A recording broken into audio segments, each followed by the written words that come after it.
ગરીબોનો માળવો થાજે રે, તપ્યાયોની છાયડી થાજે, સુકાણાઈ આડ પાડોશીન બાળને મોઢે મુઠ્ઠી ચણ નાખતો જાજે રે,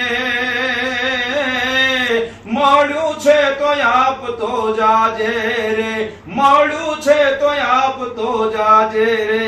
નમસ્કાર મિત્રો, હું છું ભગવતદાન ગઢવી, લોક સાહિત્યકાર, અને આજે મને જણાવતા ખૂબ આનંદ થાય કે ત્રાપજકરજીની આ ઉપરોક્ત પંક્તિઓ કેટલી સાર્થક બની છે.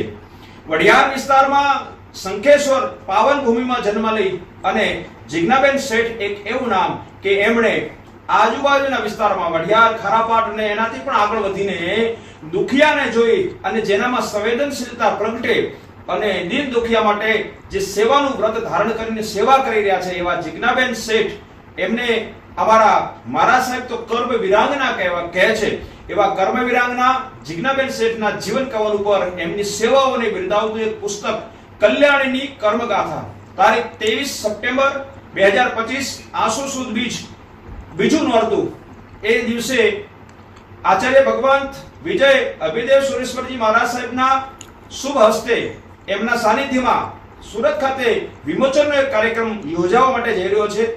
શ્રી અઠવાલાયન્સ જૈન શ્વેતાંબર મૂર્તિપૂજક જૈન સંઘના આંગણે 23 સપ્ટેમ્બર 2025 અને બીજા નોરતાના પાવન દિવસે પરમ વંદનીય આચાર્ય ભગવંત અભયદેવ સુરેશ્વરજીના હસ્તે આ પુસ્તકનું વિમોચન થવા માટે જઈ રહ્યું છે. ત્યારે ખરેખર હું મારા હૃદયનો રાજુકો વ્યક્ત કરું છું. મારા હૃદયને આજે એમ કહેવાય કે મારું મન છે મોર બનીને થનગાટ કરે છે, કારણ કે વઢિયાર વિસ્તારમાં એક સુકા વિસ્તારમાં જન્મેલા, જૈન કુળમાં જન્મેલા જિજ્ઞાબેન શેઠ પોતાના પિતા તરફથી જે સંસ્કારનો વારસો મળ્યો છે એ વારસાને ઉજાગર કરતા આખા વિસ્તારમાં દીન દુખિયા, અગરિયાઓના, પીડિત, શોષિત, વંચિતો માટે ખૂબ કામ કરી રહ્યા છે. અરે કોરોના કાળમાં પોતાના ફંડની પણ ચિંતા કર્યા વગર જેમને સતત સેવા કરી છે, જેમની સેવાની સરવાણી આ વિસ્તારમાં ખૂબ ફાલી ફૂલી છે. ત્યારે એમના જીવન કવન ઉપર શૈલેષ પંચાલના હસ્તે લખાયેલું આ પુસ્તક 23 સપ્ટેમ્બરના રોજ સુરત ખાતે જ્યારે વિમોચન થવા માટે જઈ રહ્યું છે, ત્યારે એનો હૃદયનો રાજુકો વ્યક્ત કરું છું. એક વ્યક્તિ પોતાના પરિવારમાંથી આગળ આવીને સમગ્ર વિશ્વને પોતાનો પરિવાર સમજીને સેવા કાર્ય કરતા હોય એમના જીવન અને કવન વિશે જાણવાનો આપણને અવસર મળશે આ પુસ્તક દ્વારા. પુસ્તકનું નામ છે કલ્યાણીની કર્મગાથા, આપની સમક્ષ આવી રહ્યું છે.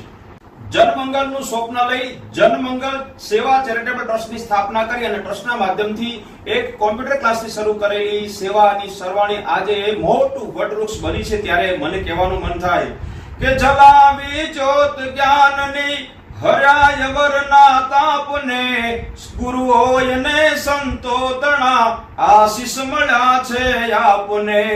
ભગવત કહે છે ભાવથી જસ ભર્યું જીવન રહે, કરુણામયી મૂર્તિ થકી સેવા તણી સરિતા વહે, સેવા તણી સરિતા વહે, સેવા તણી સરિતા વહે.